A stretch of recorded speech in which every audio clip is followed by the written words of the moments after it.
దేవుని నామానికి వందనాలు. మీ అందరి కూడా దేవుని నామమున శుభములు తెలియజేస్తున్నా. మీకు శుభము సమాధానము కలుగును గాక. రైట్. దేవుడు మన విషయంలో ఏ విధమైనటువంటి వాడై ఉన్నాడు అని అంటే, దేవుడు మన విషయంలో చాలా ప్రేమ గలవాడై ఉన్నాడు. దేవుడు మన విషయంలో ఏమై ఉన్నాడు? ప్రేమ గలవాడై ఉన్నాడు కదా. ఎన్ని మారులు దేవుని మాట మనము వినకపోయినా, ఎన్ని మారులు దేవుడు ఏదైతే చెయ్యమన్నాడో అది చెయ్యకపోయినా, ఎన్ని మారులు దేవుడికి దూరమైపోతున్నప్పటికీ దేవుడు మాత్రం మనల్ని ఏం చేస్తున్నాడు తెలుసా? నిత్యము ప్రేమిస్తానే ఉన్నాడు ఆయన బిడ్డలమైనటువంటి మనలను.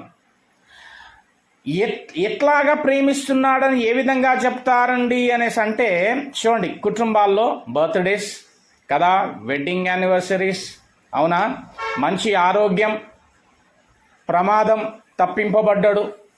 అసలైతే ఎంత పెద్ద ప్రమాదం ఉండేనో, అది ఏమి జరగాల్సింది ఉండేనో, కానీ త్రుటి మాత్రమున ఎన్నో మార్లు మనల్ని దేవుడు తప్పిస్తూ విడిపిస్తూ, మన రానుపోను ప్రయాణాలలో దేవుడు మనల్ని కాపాడుతూ, ఇట్టి విధంగా ఎన్నో మన జీవితంలో అనుగ్రహిస్తూ ఆశీర్వదిస్తూ తన కృపను చూపిస్తూ దేవుడు మనల్ని కాపాడుతూ తను మన ఎడల చూపుతున్నటువంటి ప్రేమను బట్టి మనం ఒకసారి ప్రశ్నించుకోవాలి. ఈ సమయం ఉంది ఏంది అనేసి అంటే, మరి మనము దేవుని ఎదుట ఏ విధంగా ఉన్నాం, ఏ విధంగా ఉండాలా?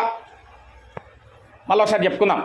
దేవుడు మన ఎడల ఏమై ఉన్నాడు అనేసి అంటే ప్రేమ గలవాడై ఉన్నాడు. ఎంత ప్రేమ గలవాడై ఉన్నాడు అంటే, మనం దేవుని మాట వినకపోయినప్పటికీ, ప్రార్థన చేసుకోకపోయినప్పటికీ, అవునా, వాక్యం చదవకపోయినప్పటికీ, దేవుడికి దూరంగా బతుకుతున్నప్పటికీ, దేవుడు మన కుటుంబాల్లో ఏం చేస్తున్నాడు అనేసి అంటే ఆశీర్వదిస్తున్నాడు. ఏం ఆశీర్వదిస్తున్నాడు అంటే, ఇదిగో పుట్టిన దినము, రేపు పెళ్లి దినములు అంటారు, లేకపోతే ఇంకొకటి ఏదో అంటారు. దేవుడు ఇది ఉద్యోగం ఇచ్చినాడు, లేకపోతే ఇందులో ప్రమోషన్ ఇచ్చినాడు, లేకపోతే అనుకున్నటువంటిది మేము కొనేటటువంటి క్యాపబిలిటీ దేవుడు మనకి ఇచ్చినాడు అని ఇట్లాగా దేవుడు సమస్త ఈవులను అనుగ్రహిస్తూ దానితో పాటుగా మంచి ఆరోగ్యములను, ఆయుష్యులను దేవుడు దయచేస్తూ మనల్ని ఇంతగా ప్రేమిస్తున్నటువంటి దేవుని ఎడల మనము ఏ విధమైనటువంటి వారమై ఉన్నాం, మనము ఏ విధమైనటువంటి వారమై ఉండాలా, అసలు మనం ఏం చెయ్యాలా దేవుని విషయంలో?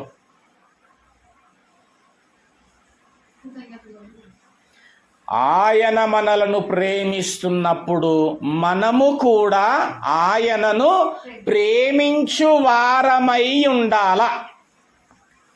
ప్రేమించే వారమై ఎప్పుడుంటాము? ఎప్పుడు నువ్వు ప్రేమిస్తున్నావని దేవుడికి క్రియారూపకంగా అది అగుపడుతుంది అనేసి అంటే, నీవు నిత్యము దేవుని యొక్క వాక్యం చదువుతూ, లేకపోతే ప్రార్థన చేసుకుంటూ, లేకపోతే విన్న వాక్య ప్రకారంగా నువ్వు దాన్ని ధ్యానిస్తూ, దాని ప్రకారంగా ఎప్పుడైతే నువ్వు నడుచుకుంటూ దేవుడు ఏదైతే చెయ్యమన్నాడో అది మాత్రమే చేస్తూ ఎప్పుడైతే దేవుని ఎదుట నువ్వు బ్రతుకుతుంటావో, అప్పుడు నీవు దేవుణ్ణి ప్రేమిస్తున్నవాడవు, ప్రేమిస్తున్న దానవై ఉంటావు. ఇప్పుడు ఒకసారి చూద్దాం, దేవుని ప్రేమిస్తున్నావా కదా? ధైర్యంగా ఎవరము కూడా దేవుని నేను ప్రేమిస్తున్నానని చెప్పేటటువంటి పరిస్థితిలో లేము. కానీ దేవుని మనం ఏం చేస్తుండాలనేసి అంటే ప్రేమించే వారమై ఉండాలి. కీర్తనలు 100వ కీర్తన ఒకసారి ఇద్దాం. 100వ కీర్తన ఒకసారి చూద్దాం. రైట్, ఇక్కడ వరకు అర్థమైంది అనుకుంటున్నా పిల్లలు మీకు అందరికీ. రైట్, దేవుడు మనల్ని ప్రేమిస్తున్నాడు. దేవుడు ఏం చేస్తున్నాడు? మన ఎడల ఏం చూపుచున్నాడంటే ప్రేమ చూపిస్తున్నాడు. ఆయన ప్రేమ చూపిస్తున్నందుకే నువ్వు ఇట్లాంటి ఆరోగ్యంతో ఉన్నావు, నువ్వు ఇట్లాంటి జ్ఞానం ఉంది, నీకు ఇట్లాంటి తెలివి ఉంది, నువ్వు ఇప్పటివరకు చదువులు ఇంతవరకు రాణించినావు, ఇప్పటి వరకు నీ యొక్క తల్లిదండ్రులను ఈ విధంగా దేవుడు దీవించినాడు, మనకి ఈ విధమైనటువంటి ఈవులు అనుగ్రహించినాడు కదా. ఎన్నో దేవుడు చేసినటువంటి వీళ్ళు అడగక మునిపే దేవుడు సమస్తం అనుగ్రహిస్తూ ఉంటున్నాడు. మన పోషణను దేవుడు చూసుకుంటూ ఉంటున్నాడు, దినదిన ఆహారము మనకు అనుగ్రహిస్తున్నాడు. ఇట్లా చూసుకుంటూ పోతే జీవమును ఆయన్ని అనుగ్రహిస్తున్నాడు, ఊపిరిని ఆయన్ని అనుగ్రహిస్తున్నాడు. సమస్తము చేస్తూ దేవుడు ఇంతగా చూపిస్తున్న ప్రేమకి మనం ఏ విధంగా ఉండాలంటే, మనం కూడా దేవుని ప్రేమించే వారమై ఉండాలి. 1వ వచనం చదవం ఒకసారి. 1వ వచనం 100వ కీర్తన 1వ వచనం.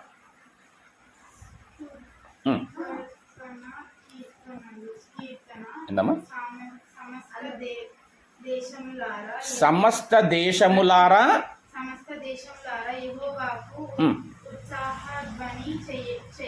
చేయుడి, సంతోషముతో యెహోవాను సేవించుడి. రైట్. ఉత్సాహగానము చేయుచు ఆయన సన్నిధికి రండి. మొత్తానికి ఏం చెయ్యాలంటే సమస్త జనులు కూడా దేవుణ్ణి ప్రేమించువారై ఉండాలమ్మా. సమస్త జనులు ఎందుకు దేవుని ప్రేమించువారై ఉండాలనేసి అంటే సర్వలోకము దేవుని ప్రేమించాలి. సర్వలోకము ఎందుకు దేవుని ప్రేమించాలంటే సమస్త సృష్టిని సహితము చేసినటువంటి వాడు ఆయన గనుక సమస్త లోకము సర్వలోక జనులు కూడా ఆయనను సేవిస్తూ స్తుతిస్తూ ఆరాధిస్తూ ఉండాలి. ఎంతవరకు మనం దేవుని స్తుతిస్తున్నాం, ఎంతవరకు మనం దేవుణ్ణి ఆరాధిస్తున్నాం? రైట్. ప్రతిదినము మన వాక్యం చదువుకునేటటువంటి వారంగా అసలు ఉన్నామా? దేవుడు సిలువ వేసినప్పుడు ఒక మాట అన్నాడు. ఏమన్నాడు అనేసి అంటే, నా దేవా నా చెయ్యి ఎందుకు విడిచి. దేవుడు ఎంత ప్రేమ గలవాడో కొన్ని మాటలు మాత్రం నేను చెప్తాను. ఎందుకు చెయ్యి విడిచినావు అని అన్నాడంట.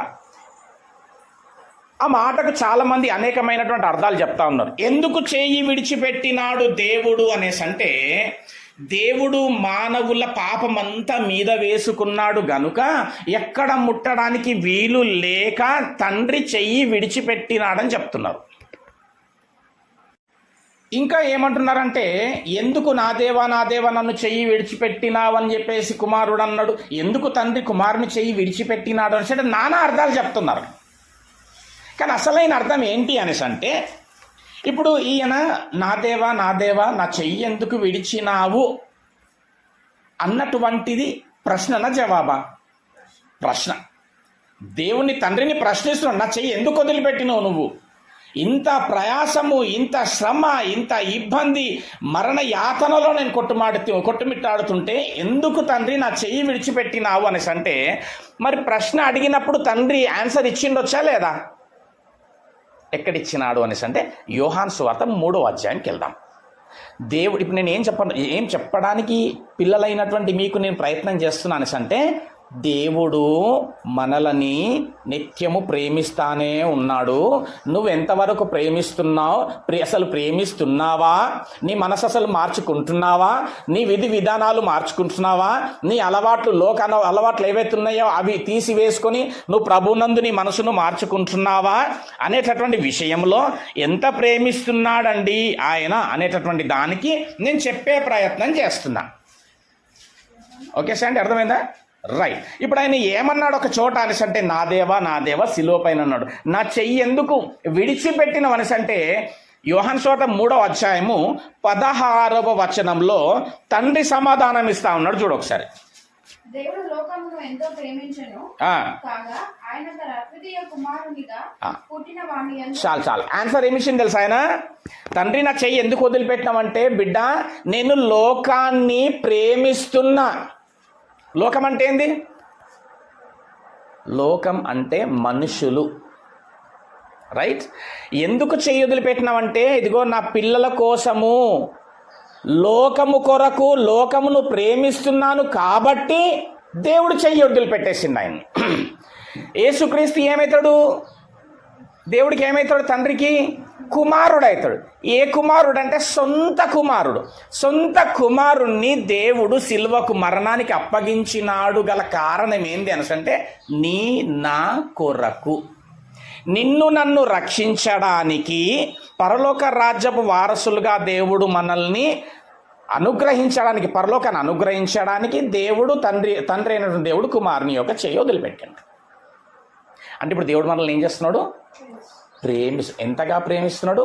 తన సొంత కుమారుణ్ణి సహితము మరణానికి అప్పగించినంతగా ప్రేమిస్తున్నాడు. ఇక్కడ విషయం ఏందో తెలుసా? ఇది నేను అనుకుంటా ఉంటుంటే ఏమనిపించిందంటే, మన పిల్లలని అట్టి విధంగా ఆయన రాజ్య విస్తరణ కొరకు అప్పగించుచున్నామా? ఈ ఒక పాయింట్ చాలా బాగా అనిపించింది నాకు ఇది రాస్తుంటే. ఇప్పుడు తండ్రి సొంత కుమారుణ్ణి మనందరి కొరకు అప్పగించాడు. అయితే తల్లిదండ్రులమైనటువంటి మేము పిల్లలైనటువంటి మిమ్మల్ని అట్లాగా దేవుని రాజ్య విస్తరణ కొరకు, దేవుని ప్రచురించడానికి, దేవుడు సంతోషపడడానికి, దేవుడు మహిమ పొందడానికి పిల్లలైనటువంటి మిమ్మల్ని మేము అప్పగించుచున్నామా? నంబర్ 1. నంబర్ 2, మనకు మనము కూడా ఎవరికి వారముగా దేవుని రాజ్య విస్తరణ కొరకు మనల్ని మనము దేవునికి అప్పగించుకొనుచున్నామా లేదా మన పిల్లల్ని లోకానికి అప్పగిస్తున్నామా అనేది జాగ్రత్త. ఈ సమయంలో చెప్పండి, దేనికి అప్పగించినామంటారు? పేరెంట్స్ మైన మేము మిమ్మల్ని మేం చెప్పొద్దు, ఓ 3 వాళ్ళు చెప్పాలా కదా? 3 వాళ్ళు చెప్పాలా? 3 వాళ్ళు చెప్పమంటే ఏం చెప్తారు తెలుసా? లోకానికి అప్పగించిండ్రని చెప్తారు. ఎందుకు చెప్తారు తెలుసా? ఎందుకు? మీ దగ్గర ఉన్నటువంటి అలవాట్లు ఏ విధమైన అలవాట్లు ఉన్నాయి? దేన్ని ప్రేమించే అలవాట్లు ఉన్నాయి? లోకాన్ని ప్రేమించే అలవాట్లు ఉన్నాయి. దేవుని ప్రేమించే అలవాట్లు ఏమి లేవు పెద్దగా. ఏమి పాటపాడి బిడ్డ అంటే 2వ వచనం చదువు ఒకసారి. ఏముంది అక్కడ 100వ కీర్తనలో? చూద్దాం ఒకసారి. 2వ వచనం చదువు. 2వ వచనం చదువు. ఏం చేయాలా? దేవుని ఎట్లా సేవించాలా? సంతోషముతో. ఇంకా ఉత్సాహ గానం అంటే పాడుచు, గానం చేయుచు, సన్నుతి, ఆయన సన్నిధికి రావాలా. ఇప్పుడు ఇక్కడ ఎవరి సన్నిధి ఉంది? ఇక్కడ దేవుని సన్నిధి ఉంది. ఇప్పుడు దేవుని సన్నిధిలో ఏం చేయాలన్నది అక్కడ వాక్యము? ఉత్సాహ గానము చేస్తూ దేవుని సన్నిధానంలో ఉండాల. పాట పాడమ్మా అంటే ఏమంటివి? అబ్బా అంకుల్, బాబా ప్లీజ్ అంకుల్, పాట పాడదామంటే సిగ్గు మనకి. ఓకేనా? అంకుల్ బర్త్డేకి పిలుస్తాను, ఇట్లా నన్ను క్లాస్ తీయొద్దా అంకుల్? అట్లా తీస్తేనే బాగవుతారు మీరు. ఏమి దేవుని సన్నిధానం అందు ఏం చేయమన్నాడంటే దేవుని పాడి స్తుతిస్తూ కొనియాడుతూ వాక్యము చెబుతూ వాక్యము వింటూ ఆ వాక్య ప్రకారం ఎవరైతే నడుచుకుంటుంటారో వారు దేవుని ప్రేమిస్తున్నటువంటి వారు అవుతారు. ఇప్పుడు తల్లిదండ్రులమైనటువంటి మేము మిమ్మల్ని దేవుని రాజ్య విస్తరణ కొరకు అప్పగించినామంటారా, లోకంకి అప్పగించినామంటారా? లోకంకి అప్పగించినట్టుగా ఉంది మీ ప్రవర్తన. వస్తుంటే కారులో కూడా అన్న వీళ్ళని కూడా ఏమన్నా ప్రార్థన చేసుకోవాలా, మిస్ కావద్దు ఏ రోజు కూడా. మిస్ అయినరంటే దెబ్బలు పడేది తెలియదు. ఎందుకంటే వాక్యం కూడా ఏముంది? పిల్లల్ని ఏం చేయాలని ఉంది? బెత్తం తీసుకొని శిక్షించాలా. శిక్ష అనేది ఏం చేస్తుంది అంటే సరి అయిన మార్గంలోనికి నడిపిస్తుంది. రైట్. ఎందుకు ఈ విధంగా మనం ఉండాలా అనేసి అంటే దేవుడు మనల్ని ఎంతగా ప్రేమించినంటే తన సొంత కుమార్ని మన కొరకు అప్పగించిన ఆయన మన విషయంలో కూడా మనం ఎట్లుండాలంటే మన పిల్లల్ని దేవుని రాజ్య విస్తరణ కొరకు అప్పగించగలగాల. మనకి మనంగా కూడా దేవుని యొక్క రాజ్య విస్తరణ కొరకు అప్పగించుకునేటటువంటి వారమై ఉండాలి. చూడండి, రోమా 8వ అధ్యాయం చూడండి. అట్లా అప్పగించినటువంటి ఆయన ఒక మాట చెప్తా ఉన్నాడు, చూద్దాం. రోమా 8వ అధ్యాయం 31వ వచనం. ఇంకా దేవుడు ఎంతగా ప్రేమించిండు అనేది చూపిస్తున్నా. నంబర్ 1 ఎంతగా ప్రేమించిండు? 1వది ప్రాణం పెట్టేంతగా. ఎంతగా ప్రేమించిండు దేవుడు? తన సొంత కుమారుని సైతము మరణానికి అప్పగించేంతగా. ఎవరి కొరకు అప్పగించిండు? లోకమంటే మనుషులు, మనమే. నేను లోకమును ఎంతగానో ప్రేమిస్తున్నా నా కుమారుడా, అందుకే నేను నీ చేతి వదిలిపెడుతున్నా. ఆ రోజు గనక దేవుని యేసు ప్రభువుల వారిని తండ్రి ఒకవేళ శిలువ పైన చెయ్యి పట్టుకొని గనక అట్లా మరణానికి అప్పగించకపోతే మనకు రక్షణ వచ్చేది కాదు.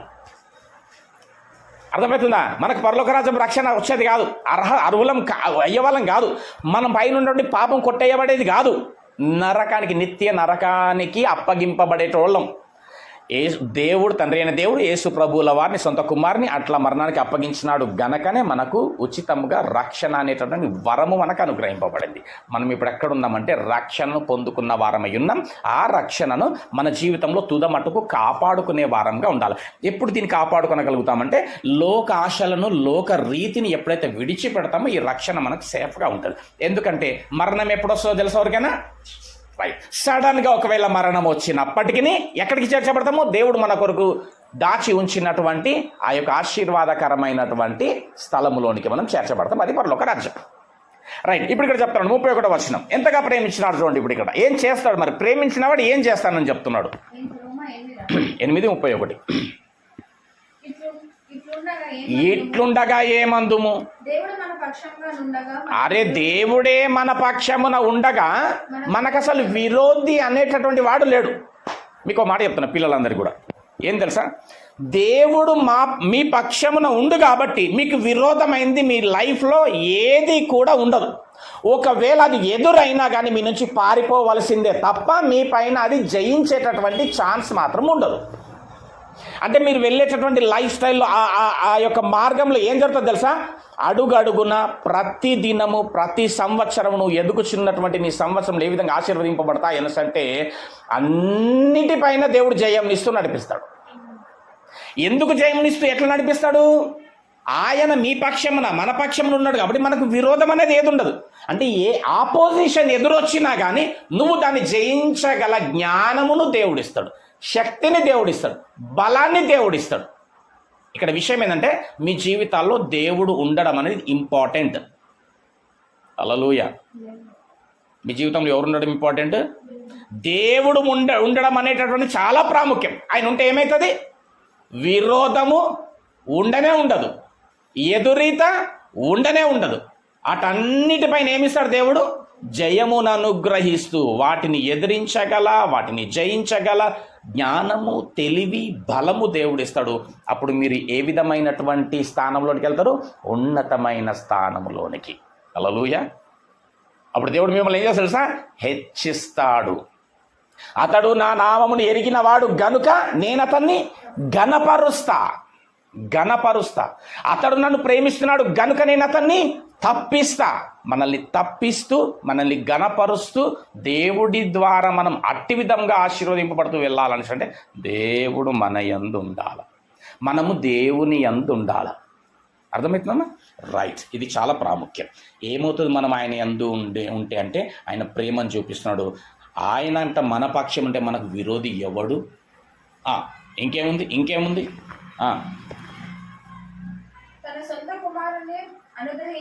చూసినావా? ఇక్కడ ఉంది చూసినావా? సొంత కుమారుని ఏం చేసిండు ఆయన? అనుగ్రహించడం అంటే అప్పగించడం అని అర్థం. తన సొంత కుమారుని ఏం చేసిండు? మన కొరకు అప్పగించాడు. దేనికి అప్పగించాడు? మరణానికి. బిడ్డ, నీ సహోదరులు, నీ తమ్ముళ్ళంతా కూడా రక్షింపబడాలంటే నువ్వు మరణించాలా? అప్పగించేసిండు ఆయన. ఆయన మళ్ళీ చదవమది. తన సొంత కుమారుని అనుగ్రహించుటకు అంటే అప్పగించుటకు, నీ కొరకు అప్పగించుటకు వెనక తీయలేడు. మన అందరి కొరకు ఆయనను చూసినావా? అప్పగించినవాడు అని ఉందా? మళ్ళీ అప్పగించినవాడు దేనికి అప్పగించినాడు? మరణానికి. ఆయనతో పాటు మనకు సమస్తమును, నీకు నాకు మనకు సమస్తమును ఎందుకు అనుగ్రహించాడు? క్వశ్చన్ మార్క్ ఉందా మళ్ళా? అది టాపిక్ అంత అర్థమైందా మీకు మంచిగా? రైట్. దేవుడు మనల్ని ఎంత ప్రేమిస్తున్నాడు అనేసి అంటే మనం ఎలాంటి వారమైనా, ఏ పాటి వారమైనా, ఎట్లున్నా కానీ దేవుడు ప్రేమిస్తున్నాడు. దానికి నిదర్శనం ఏంది? ప్రూఫ్ ఏంది అంటే ఈరోజు నీ బర్త్డేనే అనుకోరాదు, ఈరోజు సజీవ లెక్కల్లో ఉండడం అనుకోరాదు. రాత్రి దేవుడు తీసుకొని వెళ్ళిపోలేడాను. ఈరోజు నాకు అనుగ్రహించిండు దేవుడు, అంతేనమ్మా? ఈరోజు దేవుడు నాకు ఇచ్చిండు, ఊపిరినిచ్చిండు, జీవంనిచ్చిండు, ఆరోగ్యంనిచ్చిండు, ఈరోజు బతకడానికి దేవుడు కృపనిచ్చిండు. ఇదే దేవుడు నన్ను ప్రేమిస్తున్న విధానం. ఎంతగా ప్రేమించినాడు అనేసి అంటే మళ్ళీ ఏంది? ఆయనను సిలువకు, మరణానికి అప్పగించేంతగా ప్రేమించినాడు ఆయన. పాయింట్స్ చెప్పండి, నేను ఫస్ట్ నుంచి మళ్ళీ రిపీట్ చేస్తున్నాను మీకు మెసేజ్. రైట్. మరణానికి అప్పగించేంతగా అంతగా ప్రేమిస్తున్న దేవుని ఎడల నీవెంత ప్రేమ చూపిస్తున్నావు? నీవు దేవుణ్ణి ఎంతగా ప్రేమిస్తున్నావు? దేవుణ్ణి ప్రేమించు దానవుగా ఉన్నావా? నీ మనసు మార్చుకుంటున్నావా? నీ లోక సంబంధమైనటువంటి క్రియలను, కార్యంలో విడిచిపెడుతున్నావా? లేకపోతే లోకానికి అడిక్ట్ అయిపోతున్నావా? జాగ్రత్త. యవన ప్రాయంలోనికి వస్తున్నారు. చాలా డేంజర్ సాతానుగాడు. నీకు ఏది ఇష్టమో అది నీ ముందరికి చూపిస్తూ ఉంటాడు వాడు. నువ్వు దేనికి అట్రాక్ట్ అవుతావో దాన్నే చూపిస్తుంటాడు వాడు.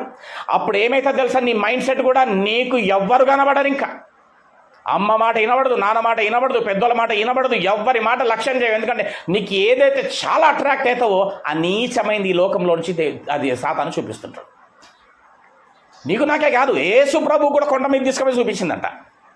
ఈ లోక భోగములన్నీ చూడని ఒక్క క్షణంలో చూపించేసి నువ్వు నాకు నమస్కారం పెట్టినవనుకో, సాష్టాంగ నమస్కారం, ఇవన్నీ భోగాలన్నీ నీకు ఇచ్చేస్తా అన్నదంట. అట్లా దయ్యం ఏం చేస్తుందంటే, సాతాన్ ఏం చేస్తుందంటే భోగాలు చూపిస్తుంది, ఈ లోక భోగాలు చూపిస్తుంది. ఈ లోక భోగాలు ఎట్లుంటాయి? కంటికి కనబడతాయి, రైట్? దేవుని కార్యములు కంటికి కనబడవు, కానీ లోక భోగాలు ఏమైతే కంటికి కనబడతాయి. కాబట్టి ఏదైతే కంటికి కనబడుతుందో ఏమవుతుంది అప్పుడు తెలుసా? అట్రాక్ట్ అయిపోతాం. అట్రాక్ట్ అవ్వడానికి ఎక్కువ ఛాన్స్. కనిపిస్తే అట్రాక్ట్ అవుతామా? కనబడకపోతే అట్రాక్ట్ అవుతామా? సాతాను చూపించే ఈ లోక భోగం కంటికి కనబడేటటువంటివి. హల్లెలూయా, రైట్? అవ్వకు కూడా కంటికి ఏం కనబడ్డది? పండు. ఏమైందంటే ఎట్లా కనబడ్డదంట? అది కూడా రమ్యంగా. అబ్బా, ఏం లాంగ్వేజ్ రాసిర్రు అక్కడ! తినొద్దు, అది తింటే పాపము అనేటటువంటిది సాతాను గారు చూపించింది ఈ పండు అనగానే రమ్యంగా ఉందంట. మెక్కుడు మెక్కేసింది. ఆమె మెక్కడం కాక తెచ్చి ఆదాము కూడా మెక్కిపిచ్చేసింది. హల్లెలూయా. ఎలా పడిపోయారు? పాపంలో పడిపోయారు. టీనేజ్లోనికి వస్తూ ఉన్నారు, రైట్? ఈ లోక భోగాలు ఏదైతే నీకు ఇష్టమో అది నీ ముందర చూపిస్తూ ఉంటుంటుంది. దినదినము నువ్వు దానికి అట్రాక్ట్ అవుతూ ఉంటుంటావు. ఒకవేళ ఆకర్షింపబడ్డావనుకో, నరకములో నువ్వు ఇట్లా జోగుతున్నట్టు లెక్క, ఊగుతున్నట్టు. ఒకవేళ సడన్ డెత్ వస్తే ఎడికి పోతావు అనమాట? నరకంలోనికి పోతావు. జాగ్రత్త.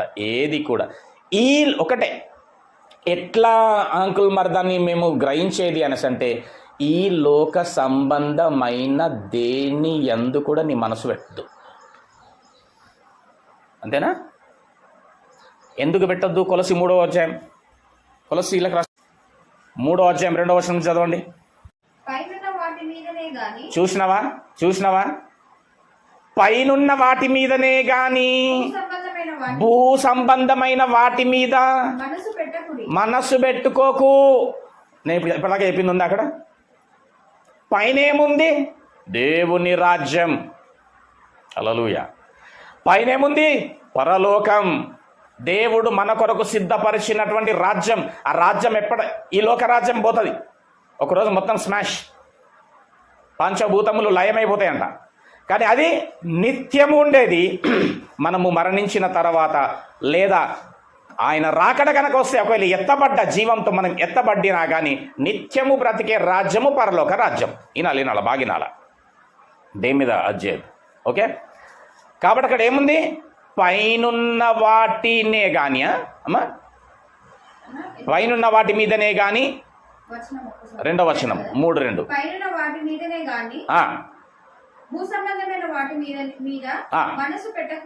పెట్టుకొనకుండి. ఎందుకంటే సాతాను గానికి అప్పగించిన రాజ్యం ఇది. వాని అండర్లో ఉంది. వాడు ఏం చేస్తాడు తెలుసా? ఆ పరలోకం పోవద్దంటే నిన్ను ఈ లోకానికి అట్రాక్ట్ చేయాల. నువ్వు దేనికి అట్రాక్ట్ అవుతావో వాడు దాన్ని తీసుకొచ్చి చూపిస్తూ ఉంటాడు. ఆ స్థితిని ముందట చూపిస్తుంటాడు. ఆ పరిస్థితిని నీ ముందర చూపిస్తుంటాడు. ఆ వస్తువును నీ ముందర చూపిస్తూ ఉంటాడు. ఆ విషయాలను నీకు చూపిస్తూ ఉంటాడు. అప్పుడు ఏమైపోతావు? కంట్లోకి కనబడుతుంది కాబట్టి అట్రాక్ట్ అయిపోతావు. అట్రాక్ట్ కావద్దు అనేసి అంటే కన్నంట చాలా జాగ్రత్తగా ఉండాలంట. ఎందుకంటే బైబిల్ ఏం రాస్తుంటే, నీ దేహానికి దీపం కన్నంట. దేహానికి దీపం కన్ను, ఇంటికి దీపం లైటు. లైట్ ఆఫ్ చేస్తే ఏమవుతుంది? ఇల్లంతా చీకట్లో ఏమైనా చేయగలుగుతావా? నేరుగా ఆ రూమ్లోకి ఈ రూమ్లోకి ఇప్పుడు పోయినట్టు పోగలుగుతావా? ఏమవుతుంది? గోడలకు గుద్దుకొని, అవునా, కాలు తట్టి అంటే అర్థమైంది తెలుసా?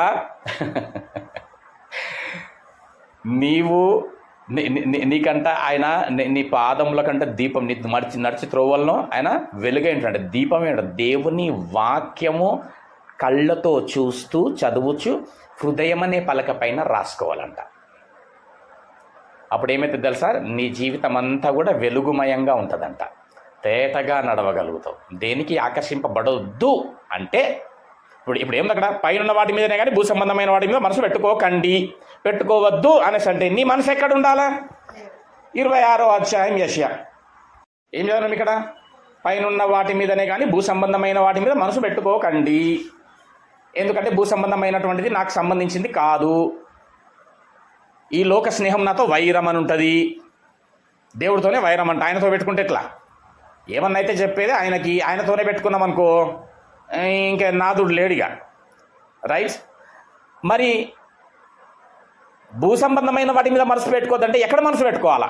26వ అధ్యాయం 2వ వచనం అనుకుంటు చూడమ్మా. 26వ అధ్యాయం యెషయా సత్యమును ఆచరించు. మొదటి వచనం ఏముంది? ఆ దినమున ఎవరి మనస్సు నీ మీద చూడు, ఎవని మనస్సు నీ మీద, ఎవరి మీద? దేవుని మీద, రైట్? వాక్యం మీద. అది ఎందు వాక్యం ఉండను, వాక్యం దేవుని యొద్ద ఉండను, వాక్యమే దేవుడై ఉండను. అంటే ఇప్పుడు మనసు ఎక్కడ ఆనుకొని ఉండాలా? వాక్యానికి ఆనుకొని ఉండాలా. ఎవని మనస్సు, మంచి వినండి, ఎవని మనస్సు నీ మీద ఆనుకొని ఉంటుందో, లోకం మీద కాకుండా నీ మీద ఆనుకొని ఉంటుందో, వానిని నేను పూర్ణ శాంతి గలవానిగా కాపాడెదవు. అంటే వానికి ఏమిస్తాడు? శాంతి.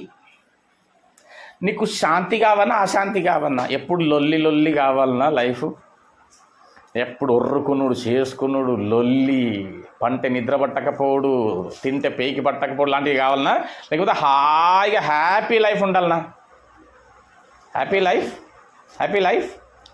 లైఫ్ ఉండాలంటే ఏం చేయాలా?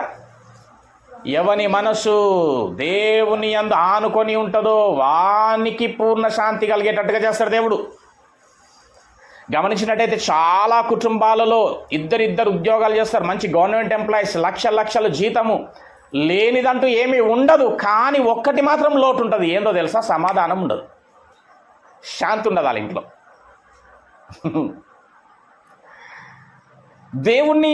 దేవునికి మనసు ఆనుకొని ఉన్నటువంటి వాళ్ళ లైఫ్ చూడండి, వాళ్ళ ఫ్యామిలీస్ని ఇట్లా కొంచెం ఇట్లా అంత తేడా అంటే ఏంటంటారు, ఖాళీగానే ఉంటుంది. కానీ వాళ్ళ కుటుంబంలో ఏముంటుంది తెలుసా? శాంతి ఉంటుంది, నిమ్మలం ఉంటుంది, సమాధానం ఉంటుంది. హల్లెలూయా. కాబట్టి నీ మనసు లోకము మీద ఆనుకొని ఉండొద్దు, దేవునికి ఆనుకొని ఉండాలా. పైనున్న వాటి మీదనే మనస్సు పెట్టుకోండి. పైన ఏముందంటే దేవుడు నీ కొరకు సిద్ధపరిచిన దేవుని రాజ్యం ఉన్నది. ఆ రాజ్య వారసులుగా కావాలా? మైండ్ సెట్ చేంజ్ చేసుకోండి. ఈ మైండ్ సెట్ వద్దు. ఇంకా మీరు పిల్లలు కాదు, అవునా? పిల్లలు కాదు, పెద్దోళ్ళు అవుతున్నారు. అన్ని విషయాలు చూస్తున్నారు, కుటుంబంలో చూస్తున్నారు, సమాజంలో చూస్తున్నారు, సంఘంలో చూస్తున్నారు, నీ ఎదుటి వాళ్ళ విషయంలో చూస్తున్నావు కదా. కాబట్టి మీ మైండ్ సెట్ కొద్ది కొద్దిగా చేంజ్ చేసుకొని కంప్లీట్నెస్లోనికి వచ్చేసేయాలా. ఆషామాషిగా బ్రతకొద్దు, ఆషామాషిగా ఉండొద్దు, చెప్తే వినేటట్టుగా ఉండాల. అమ్మ చెప్పింది అనేసి అంటే ఎంతో ఆమె అనుభవించి ఎదుర్కొని తెలుసుకున్నటువంటి మంచి విషయాలు చెప్తున్నది. సో కాబట్టి అది వినాలా.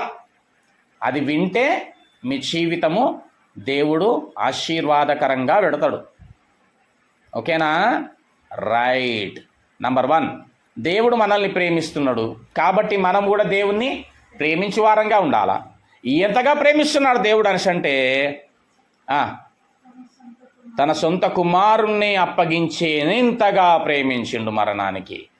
అట్లా అప్పగించిన వాడు ఏం చెప్పినాడు అనేసి అంటే, ఆయన మన పక్షమున ఉంటే మనకు విరోధమే ఉండదు. అవునా? తన సొంత కుమారుని అనుగ్రహించిన వాడు సమస్తము ఎందుకు అనుగ్రహించాడు అంటే, మనము దేవుడితో కనుక ఉంటే సమస్త ఈవుల చేత, ఆరోగ్యము చేత, సకల ఆశీర్వాదముల చేత మనము దీవింపబడతాము. సమస్తము దయచేసేటోడెవరు? దేవుడే. మన కుటుంబీకులు కాదు, మన రిలేటివ్స్ కాదు. Relatives help చేస్తారనుకుంటున్నారా? అక్కుంది, అన్నుంది, పెద్దమ్ముంది, ఇంకేముంది, అత్తుంది, మాముంది, ఏమని అనుకుంటున్నారు? అట్లా ఎక్స్పెక్టేషన్స్ ఉన్నాయా అమ్మ? ఏమీ పెట్టుకోకండి. మీ జీవితం బ్లెస్ కావాలంటే, మీ జీవితము ప్రయోజనకరముగా ఉండాలా అనేసంటే, మీకు ఏదైనా అనుగ్రహింపబడాలా అనేసంటే దేవుడి వలన మాత్రమే. ఏమంటున్నాడు ఆయన? ఏమంటున్నాడు? నా సొంత కుమారుణ్ణి ఇచ్చిన బిడ్డ, నీకు సమస్తం ఎందుకు ఇయ్య? నేను ఎందుకు ఇయ్య అంటే అర్థమైంది? ఖచ్చితంగా ఇస్తా. కానీ ఎప్పుడు ఇస్తా? నన్ను ప్రేమించు. ఎట్లా ప్రేమించు? నీ మనస్సు నాకు ఆనుకొని ఉండాల, వాక్యానికి. రైట్? పైనున్న వాటి మీదనే కానీ భూ సంబంధమైన వాటి మీద మనస్సును పెట్టుకోవద్దు. క్లియర్? భూ సంబంధమైన వాటి మీద మనసు, ఫోన్ మీద మనసు, టీవీ మీద మనసు, సీరియళ్ళ మీద మనసు, సినిమాల మీద మనసు, పిచ్చి పిచ్చి ముచ్చట్ల మీద మనసు, వాళ్ళ ఇంట్లో ఏమైంది వీళ్ళ ఇంట్లో ఏమైంది మనసు. దానికి అట్లయింది అయితే మంచిగా అయింది, అవి తెలుసుకోవాలా. ఇట్లా ఉండొద్దు, వీటిపైన మనస్సు ఉండొద్దు. ఎట్లుండాలి ఈ లోకం మీద? లోకం మీద ఒకవేళ మనసు ఉంటే ఎట్లుండాలనేసి అంటే ఎదుటివాడు ఆపదలో ఉంటే కనికరం చూపేట్టుగా ఉండాలా, దయ చూపించేట్టుగా ఉండాలా, సహాయం చేసేట్టుగా ఉండాలా, వాళ్ళని దగ్గర తీసేట్టుగా ఉండాలా, చేరదీయడం అంటారు దాన్ని, ఆదరించేట్టుగా ఉండాలా. ఎందుకు ఉండాలంటే ఆ పైనున్నటువంటి దేవుడు మనకు నేర్పించిన విధానం అది. ప్రేమించి కనికరించాలా, దయ చూపించాలా, లేని వాడికి సహాయం చేస్తుండాలా. ఈ లోకం ఏమైపోతుండాలంటే నిన్ను బట్టి లోకులు మారిపోతుండాల, నీ మార్గంలోనికి రావాలా. హల్లెలూయా. అంతేగాని మనం ఏమైతుంటామో మనమే వాళ్ళ లోపలికి వెళ్ళిపోతూ ఉంటాం, లోకం లోపలికి పోతాం. కానీ లోకం ఏం కావాలా? లోకములో ఉన్నవారు నీ ప్రవర్తనను బట్టి, నీ మంచి గుణగణములను బట్టి దేవునిలోనికి నడిపింపబడేట్టుగా ఉండాల. ఆ విధమైనటువంటి బ్రతుకును బ్రతకాల. బ్రతుకుతావా మరి? చూస్తామంటావా? మళ్ళీ నేను ఫోన్ చేసి చెప్తా అంకుల్ అంటావా? ఏమి అట్లుండాల బిడ్డ, అట్లుండాల. చూద్దాం. రైట్. 37వ కీర్తన. అట్లాగా మనము 100వ కీర్తనలో 2వ వచనంలో చదువుకున్నటువంటి విధానంగా ఏ విధంగా ఉండాలా? ఆయన సన్నిధిలో ఎట్లుండాలా? ఉత్సాహగానము చేస్తూ. పాటలు పాడడం నేర్చుకోండి, సిగ్గుపడడం బంద్ చేయండి. ఎప్పుడు సిగ్గుపడాలి తెలుసా? ఈ లోక సంబంధమైనది ఏదైనా ఉందనుకో నీ లోపల అలవాటు, దాన్ని బట్టి సిగ్గుపడాలి. చి, నేను అనవసరంగా ఇట్లా చేస్తున్నేంది, చి నేను ఇట్లా మాట్లాడుతున్నేంది లోకం రీతిగా, చి నేను ఇట్లా చూస్తున్నేంది, చి ఈ అలవాటు ఏంది నాకు, అప్పుడు చి అని సిగ్గుపడాల. కానీ దేవుని సన్నిధిలో ఉత్సాహ గానము చెయ్యాలా, దేవునితో సంతోషముగా ఉండాల. ఎట్లా సంతోషంగా ఉండాలా? ఎవరితో? దేవుడితో కలిసి సంతోషంగా ఉండాల. అర్థమైందో కాలేదో? సంతోషంగా ఉంటే చూద్దాం ఒకసారి. 37వ కీర్తన 4వ వచనం చూసినావా? ఎవరిని బట్టి సంతోషించాలా? దేవుణ్ణి బట్టి సంతోషించాలి. నువ్వు ఏం చేసిందని సంతోషించాలా? దేవుని బట్టి. ఇప్పుడు చెప్పాలిగా ఏం చేసిందని సంతోషించాలా?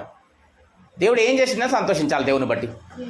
ప్రేమించిండు కాబట్టి, ఇంకా ఆశీర్వదించిండు కాబట్టి, ఇంకా దేన్ని బట్టి? దేవుని బట్టి. ఎందుకు సంతోషించాలి? ఏం చేసిండని సంతోషించాలా? ఏమిన్నారు? కట్టదేమో ఒకటి. తన సొంత కుమారుణ్ణే అప్పగించేసిండు మన కొరకు, కాబట్టి దేవునికి సంతోషించాలి. ఇంకెందుకు సంతోషించాలా? జీవంనిచ్చిండు, ఊపిరినిచ్చిండు, అవునా?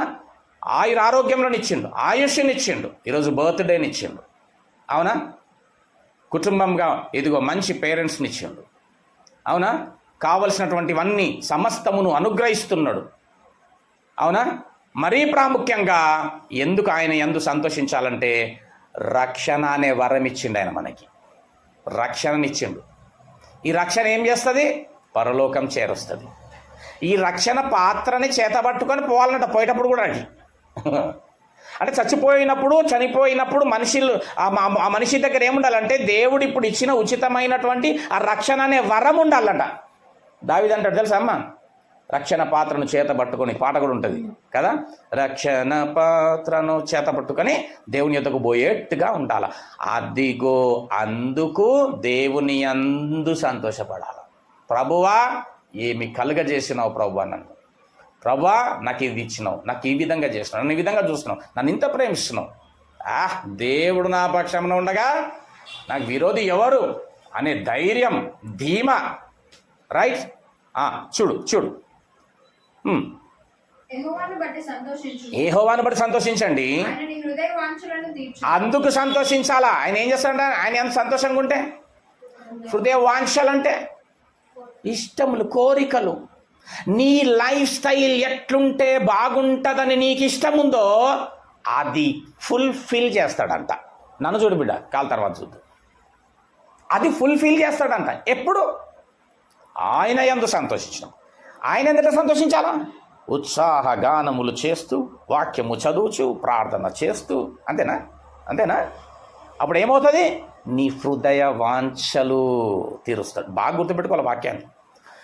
నేను చెప్పే ప్రతి వాక్యాన్ని, మాటని జ్ఞాపకం పెట్టుకొని మీరు దాన్ని ఏం చేస్తుండాలి? దీవారాత్రములు దానిని ధ్యానించువాడు ధన్యుడు. మీ లైఫ్ స్టైల్ మీరు అనుకున్నట్టుగా కావాలంటే మా వలన కాదు. బాగా గుర్తుపెట్టుకోండి. మీతోని కాదు, ఏమి వీళ్ళకి నాతోని కాదు. హృదయ వాంఛలు తీర్చగలవాడు ఎవరు అంటే దేవుడు. సకల ఆశీర్వాదములకు ఆయన ఏంది? కారణభూతుడు. అర్థమవుతుందా? అర్థమవుతుందా? రైట్. యెహోవా యందు సంతోషించుడి, ఆయన్ను బట్టి సంతోషించండి. ఆయన నీ హృదయ వాంఛలను తీరుస్తాడు. రేపు నీ మార్గంను రేపు ఏం చెయ్యాలా? కొంతమంది ఏం చేస్తారు? ఆలోచిస్తూ ఉంటారు, ఎట్లనేమో ఏం చేయాలా, రేపు ఎట్లయితుందో, నా ఫ్యూచర్ ఏముంటుందో. ఓకే, అట్లా ఆలోచిస్తూ ఉంటారు.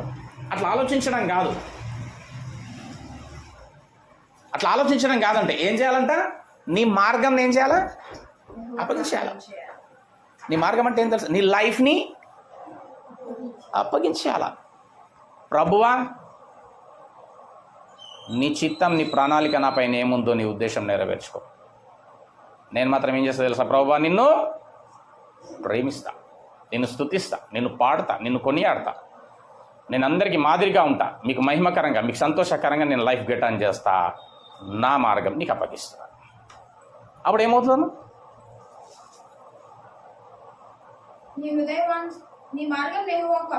అప్పగించుము.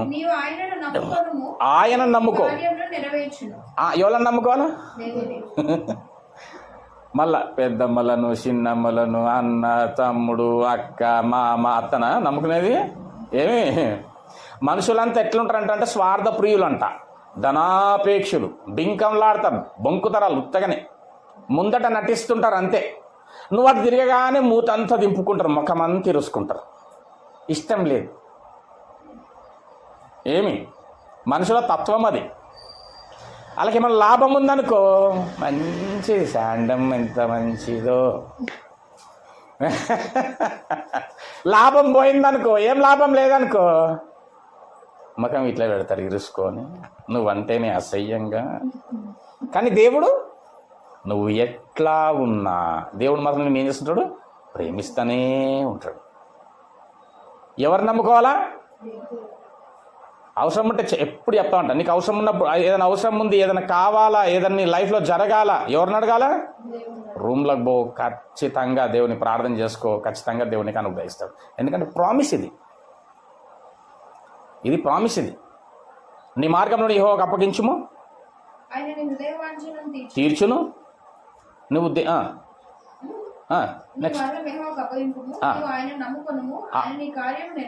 అది ఆయనను నమ్ముకుంటే ఆయన నీ కార్యాలు నెరవేర్చాడు. నీకేం కావాలా, ఏది జరగాల, ఎట్లుండాలా, ఆయన నీ కార్యం నెరవేర్చాలంటే ఆయన, నేను కాదు. ఓకే, మేము కాదు. సో కాబట్టి దేవుణ్ణి ప్రేమించి వారై ఉండండి. పైనున్న వాటి మీదనే కానీ భూ సంబంధమైన వాటి మీద మనస్సు దయచేసి ప్లీజ్. ఏమి హల్లెలూయా. ఎఫెసీయులకు రాసిన పత్రిక 4వ అధ్యాయం. ఎఫెసీయులకు రాసిన పత్రిక 4వ అధ్యాయం, ఫిలిప్ 4:4. ఫిలిప్ 4:4. ఒక 2 మాటలు చదువుకొని మనం ముగించుకుందాం.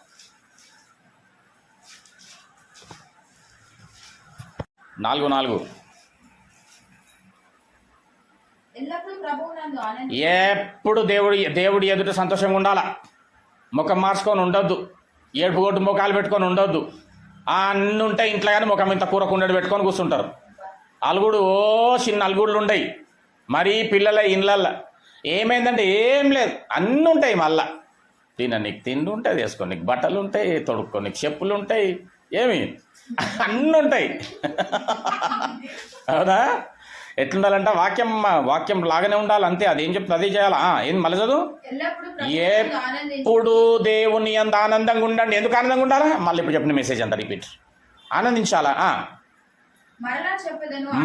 మళ్ళా చెప్తున్నా, హలో, మళ్ళా చెప్తున్నా, ఆనందించాలి. ముఖం మారిస్తే ఫోన్ చేయమ్మా, సరేనా? ముఖం మార్చిందంటే ఫోన్ చేయ. మీ సహనమును సకల జనులకు తెలియజేయనీయుడి. ప్రభువు సమీపంగా ఉన్నాడు. దేని గురించి చింతపడకండి. ఎట్లనో ఏమో, ఇది ఎట్లనో, అది ఎట్లనో, రేపు ఎట్లనో, సెయింట్ పాయిస్ లవ్ ఎట్లుంటుందో కదా, కాలేజ్ ఎట్లనో, హాస్టల్ ఎట్లనో, ఫ్యూచర్ ఎట్లనో, ఏం జాబో చింతించవద్దు. అదేం చింతించవద్దు. ఏం చేయాలి మరి? దేవునికి అప్పగించాలి మార్గాలని. రైట్. అది దేని గురించి చింతించకండి. రేపు ఎట్లనో, ఏమవుతుందో, నా లైఫ్, నా ఫ్యూచర్, దాని గురించి మీరు ఆలోచించకండి. కానీ ప్రతి విషయంలో, నీది ఏదైనా సరే విషయం, ప్రతి విషయంలోనూ చూసిన ప్రార్థన. ఇంకోటి ఏంది? విజ్ఞాపన అంటే ఏంది? విన్నపములు, ఇతరుల గూర్చి ప్రార్థన చేయడం. రైట్? ఇతరుల గూర్చి రక్షణ లేని వారి గురించి, గర్భఫలం లేని వారి గురించి, వివాహం కాని వారి గురించి, అవునా, రోగుల గురించి, ఆకలి దప్పులు గల వారి గురించి, అనాథల గురించి, ఇట్లా. రైట్.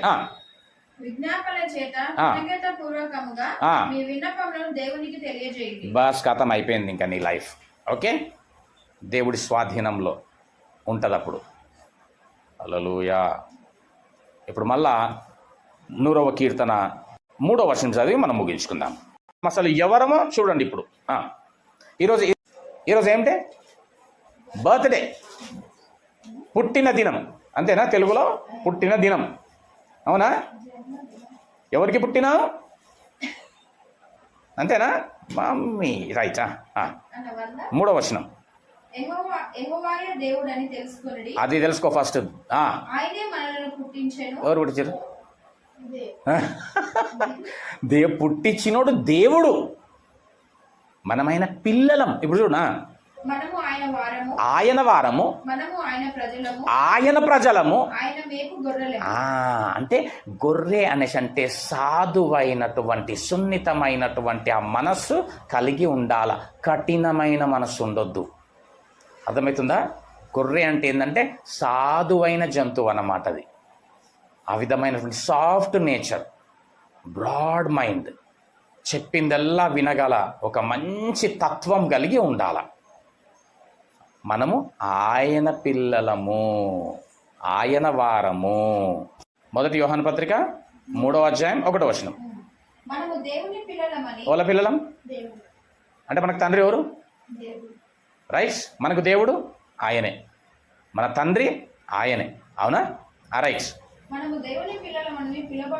పిలువబడినట్లు ప్రేమను అనుగ్రహించిందా? మనకి ప్రేమను ఇచ్చిందా? మనకి ఎట్టి ప్రేమను అనుగ్రహించాను చూడుడి.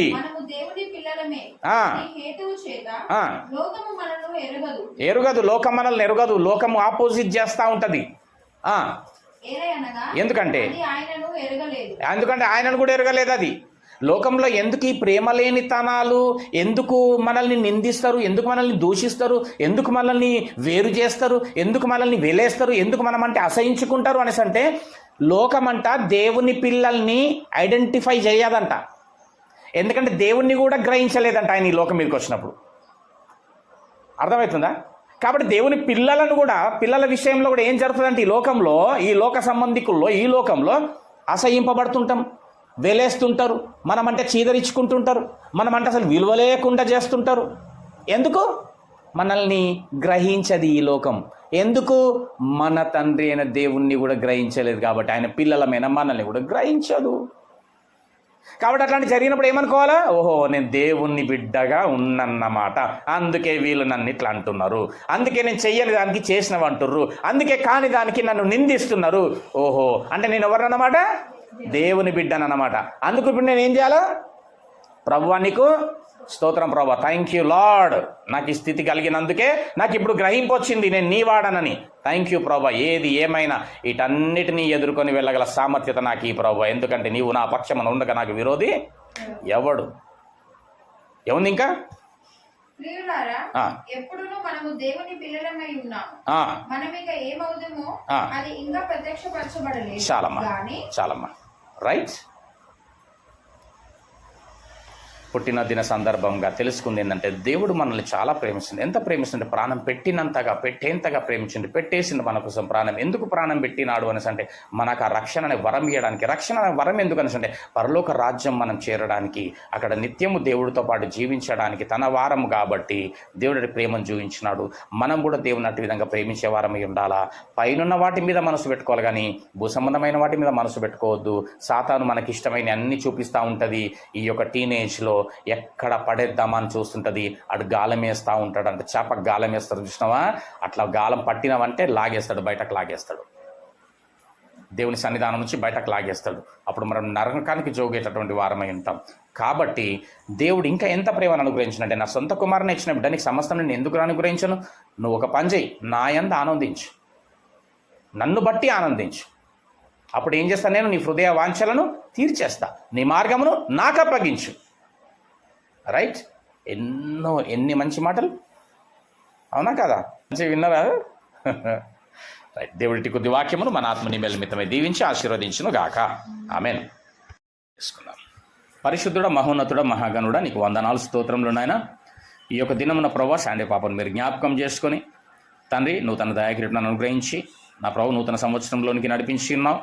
విన్న వాక్యమును తండ్రి మరి నాయన ధ్యానించి నాయన పైనున్న వాటి మీదని కానీ ఈ భూసంబంధమైన వాటి మీద మనసు పెట్టుకొనకుండా నాయన నీకు ఎవరైతే మనసు ఆనుకొని ఉంటుందో నీ యందు వాని పూర్ణ శాంతి గలవానిగా చేస్తానని సెలవిచ్చిన మాట ప్రకారంగా కుమార్తె ప్రవ్వ కుటుంబము మేము నీ యందు మనస్సు ఆనుకొని ఉండేట్టుగా ప్రవ్వ నాయన కన్నులతో తండ్రి ఈ కనిపించేటటువంటి లోకంలో దేన్ని కూడా చూచి మేము అట్రాక్ట్ కాకుండా నా ప్రవ్వ మీ కృప సహాయం మాకు దయచేయమని ప్రార్థిస్తున్నాం. నైనా పైన వాటి మీద మనస్సు పెట్టుకొని ప్రవ్వ నీ ద్వారా దీవింపబడేటటువంటి ఆశీర్వదింపబడేటటువంటి కృప మాకు దయచేయమని ప్రార్థిస్తున్నాం. ప్రత్యేకంగా శాంతి పాపని పాసందులు బిడ్డ మీకు అప్పగించుకుంటున్నాను. విన్న వాక్యం అంతా కూడా బిడ్డ మరలా ఒకసారి ధ్యానించుకొని ఆలోచన చేసుకొని మన్నన చేసుకొని ప్రవ్వ తన యొక్క తండ్రి మన్నైనా మనస్సును తండ్రి సంపూర్ణంగా మార్చుకొని ప్రవ్వ నిన్ను హత్తుకొని జీవించేటటువంటి కృప బిడ్డకు దయచేయండి. ఇటు పుట్టినదినం ఇంకా అనేకములు జరుపుకుంటూ ఇటు వాక్యమును అనేకులకు వినిపించేటటువంటి విధంగా నీ సేవలో వాడుకున్నామని యేసు క్రీస్తు నామంలో ప్రార్థించి అడిగి వేడుకుంటున్నాము తండ్రి. ఆమేన్.